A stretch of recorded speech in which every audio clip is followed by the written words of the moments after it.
What's up guys, welcome to another week's episode of GetPsyched, and today we're going to be taking a look at how to stop a panic attack. We're going to be taking a look at what exactly panic attacks are and my top steps on overcoming them.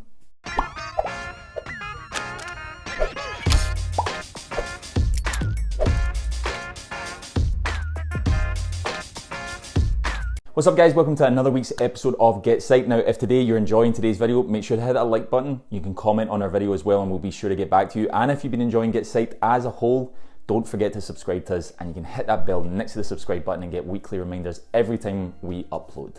Now, in order for us to start overcoming panic attacks, the first thing that we have to do is we have to understand what panic attacks are. So what exactly is a panic attack? Well, a panic attack is basically a physiological response to that overwhelming sense of anxiety.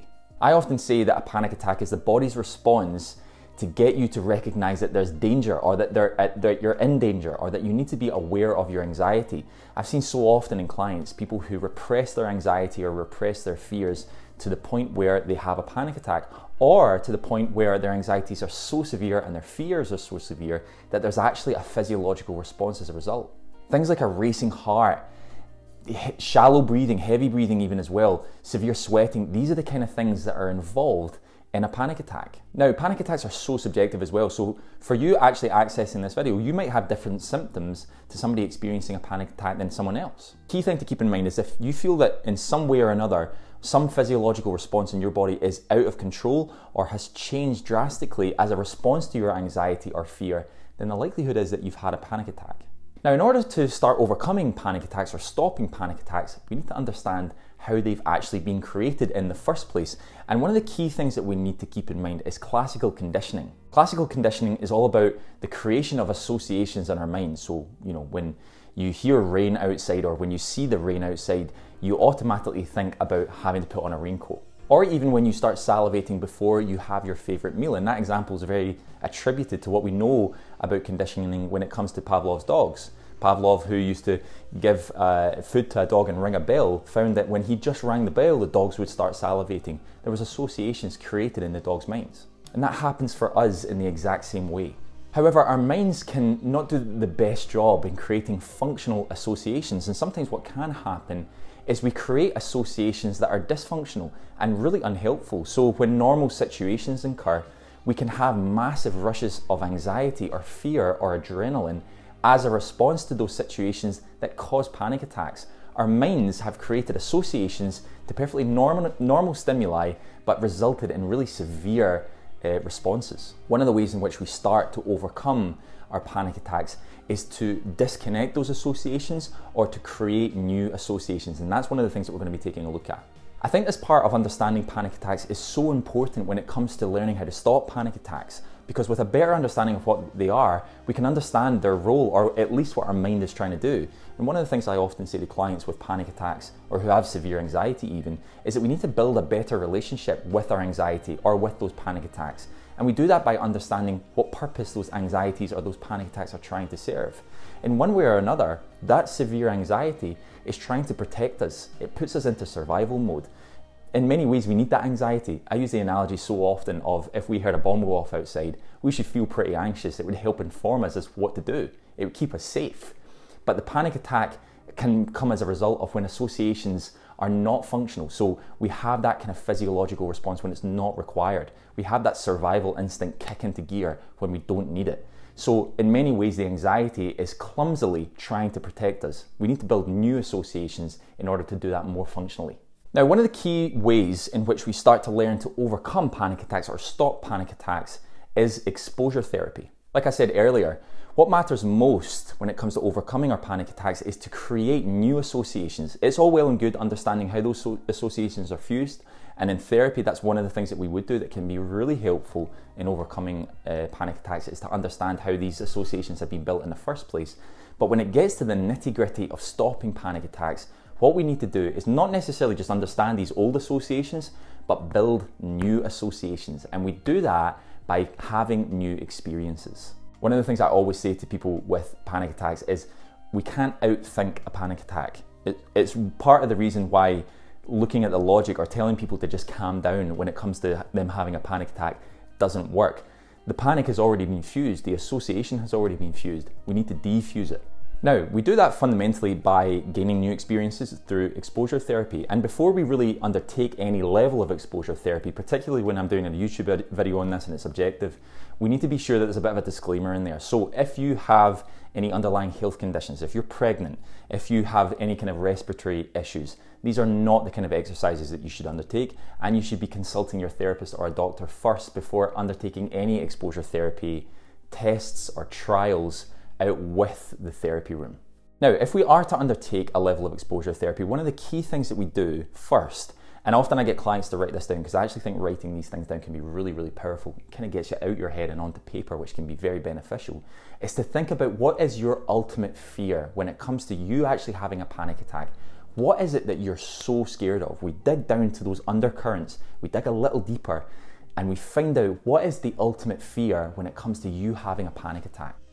Now, sometimes that takes quite a bit of work. Sometimes that can take, a number of sessions in therapy or a number of weeks of self-reflection to really get to grips with what the undercurrent of fear is when you have a panic attack. But I really encourage you to take some time and think a little bit about what your ultimate fear is when you're having that panic attack, because that can be super useful. We're going to use that moving forward when it comes to utilising exposure therapy to its maximum effect. Now, I'm going to run you through a couple of exercises of exposure therapy when it comes to having a panic attack, and think about what that ultimate fear is that's underlying those panic attacks. These exercises are actually catered to almost induce kind of mini panic attacks or induce some of the symptoms that correspond to a panic attack. One of those exercises is to breathe through a straw for 30 seconds. Now, that induces a kind of shallow breathing and some issues in a kind of, the respiratory system that can be so commonplace when it comes to panic attacks. Another one is simply to hold your breath for 30 seconds. Another one might also be to sit up and down on the bottom step on your stairs for 2 minutes. And another example could be to spin on an office chair for a minute and then stand up quite quickly. Now, I know that these sound a little bit extreme, and in some ways, some of them sound a little dangerous. That's why we've got that disclaimer at the start that I mentioned. But the purpose of it is to induce some of the symptoms of a panic attack to get you that kind of exposure, that kind of safe exposure to some of the symptoms of a panic attack. Now, I'm not saying use all of those activities or all of those techniques all at once. You use a couple of them, find what ones fit you, and find what ones induce some of the symptoms that you experience in your panic attacks, and then we can take it from there. Once you've found those techniques in exposure therapy that induce some of the symptoms that you experience in your panic attacks, write down on a piece of paper what your fear was, and if that fear actually came true as a result of you inducing some of those symptoms. After you've done that, do it 3 more times in a row. The whole purpose of this is we're starting to build new associations to the symptoms that you experience in panic attacks. So for example, you might feel dizzy. That's what you would get from spinning on that office chair. You might feel really short of breath. That's what you get from breathing through a straw. Or you might feel your heart rate increasing really rapidly. That's what you would get from sitting up and down on the bottom step for 2 minutes. But we're doing that in a safe environment. We're giving you control over the symptoms that you experience in panic attacks. And one of the challenges with panic attacks, one of the reasons why they're so scary, is because people feel out of control in their panic attacks. We're starting to give you that control back to the point where you can recognize what goes on for you and learn how to manage them better. Ultimately, we're building new associations, which is so important when it comes to stopping panic attacks. What we're ultimately trying to do, and I know this sounds a little bit counterintuitive, but we're actually starting to become more comfortable having a panic attack. Now that sounds a little bit off. You might be thinking one of the things that we should be doing is learning how to stop panic attacks. Actually, that mentality can drive more panic sometimes. So one of the things that we have to do is learn how to be comfortable being uncomfortable, so to speak. One of the ways that people have more panic attacks is that they're scared to have panic attacks. So one thing might happen is where somebody's heart rate increases, and so that person really starts to worry that a panic attack is coming. They might avoid that, or they might try and repress that as best they can, and then it bursts and it feels out of control, and they try and avoid all situations that might increase their heart rate a little bit. That's those avoidant behaviours that we're going to look at in a little bit that we need to stay away from. What we need to try and do is build new experiences, new associations. We do that through exposure therapy of the symptoms that we experience in our panic attacks. The other thing about exposure therapy that can be really useful is that sometimes people have panic attacks when it's induced by an external stimulus. So we've talked a lot there about exposing ourselves to the symptoms of panic attacks. Sometimes it can be really useful to expose ourselves to the stimulus that causes us panic attacks. So an example might be somebody who is scared to go to the supermarket to buy groceries. That's an external stimulus that causes them to feel real panic. In many ways it can induce panic attacks, and I know that sounds ridiculous to some of us, but actually the concept of going and shopping, it can be terrifying for people and it can induce panic attacks, and as a result they avoid going shopping. As we start to understand, all that's doing is it's perpetuating the idea that they need to avoid shopping, and they're maintaining those poor dysfunctional associations, not giving themselves the opportunity to create new associations through exposure therapy. So what we might do is we might build what we call a hierarchy. And in that hierarchy, we would look at what they felt was, the least achievable thing. That could be like going for a full food shopping around a massive supermarket on their own. That just feels like something they absolutely couldn't do. The least scary thing that they could do maybe is to drive up to the door of a supermarket and then go back home again. That doesn't feel too scary.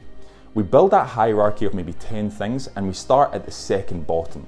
So for example, like I said, the bottom thing could be that person driving up to the front door of a supermarket. The second bottom thing might be them driving up to the door of a supermarket and getting out their car and standing at the front door and then leaving again. We start at that one, that's like the second bottom, and we start to expose ourselves to those stimulus. Once that person has done that, they then rank how bad the anxiety was or how terrifying their panic was, how much their panic rose, and out of 10. So maybe the first time it's like 9 out of 10. The next day they do it again, maybe it's 8 out of 10. The next day they do it again, maybe it's 8 out of 10 again. And then the next day they do it and maybe it's 7 out of 10. We start to realize that that panic is reducing because they're exposing themselves to the stimulus and they're safe. And that's really what exposure therapy is all about. We're building those new associations in a safe way and realizing that the outcomes are safe. So, with that analogy of breathing through a straw for a minute, that creates those symptoms. And sometimes we worry when we're having a panic attack that they're going to build and that we're going to have a heart attack or something. Actually exposing ourselves to those symptoms and then realizing that we're quite safe can be exactly what we need in order to create those new associations that are so important. And the same goes for the person who's walking up to the front door of a supermarket. They do that, they feel that panic, but then later they realize actually it was okay. I had that panic, but I was safe and I managed to get out of that situation and be safe.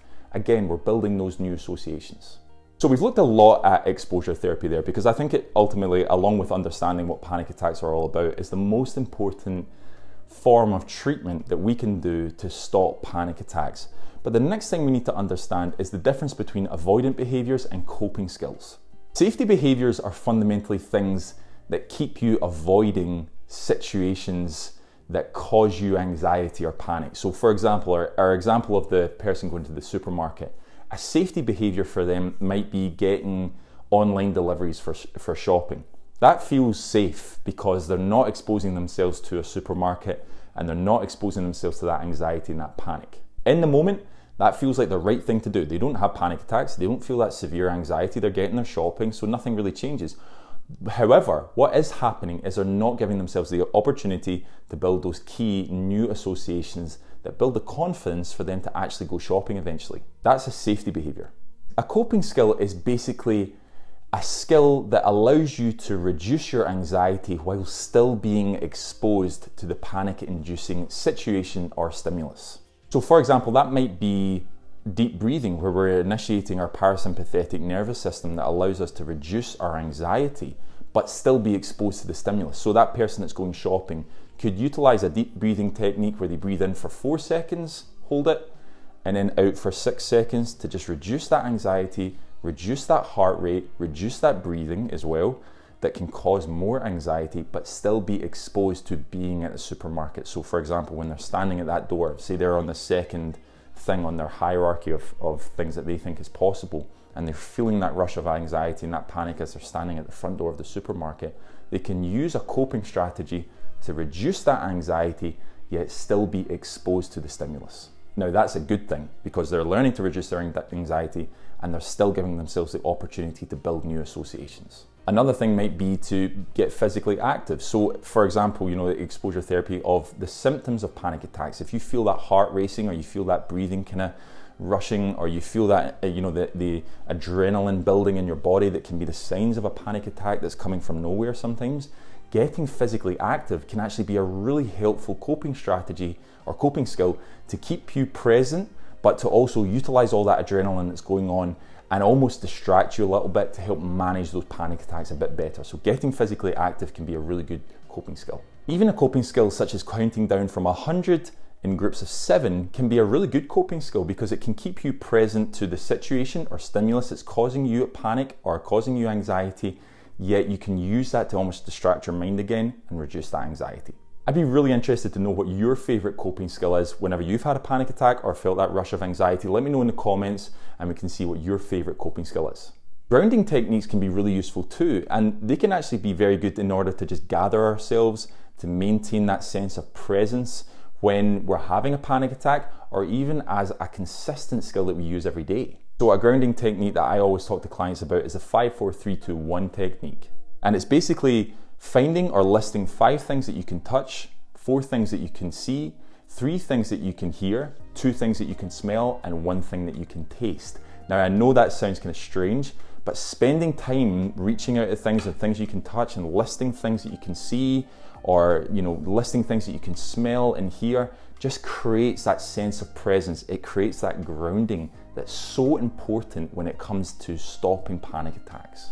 I remember when I was studying my counselling psychology doctorate, we did a grounding technique that actually can be really useful to do every day for people who have really bad panic attacks, and it's called the raisin grounding technique. It's where we were all given, and this sounds ridiculous, but we were all given raisins, and we were to spend a bit of time, like 15-20 minutes with this raisin, looking at the shapes, the colours, feeling the texture of it, smelling it, tasting it eventually as well. It was an opportunity for us to learn what it meant to be grounded. That can be a really helpful tool as well. Okay guys, thank you so much for watching this week's episode of GetPsyched. This week we've been taking a look at how to stop a panic attack, and we've looked at exposure therapy, avoidant behaviours, safety behaviours, coping skills, and understanding panic in itself, and hopefully that stuff has been really helpful for you in stopping panic attacks in the future. If you've enjoyed today's video, hit that like button, you can comment and I'll be sure to get back to you. And if you've been enjoying GetPsyched as a whole, then you can hit that subscribe button and you'll get weekly reminders every time we upload if you hit that little button next to it. Thanks again for watching guys, and hopefully catch you next week.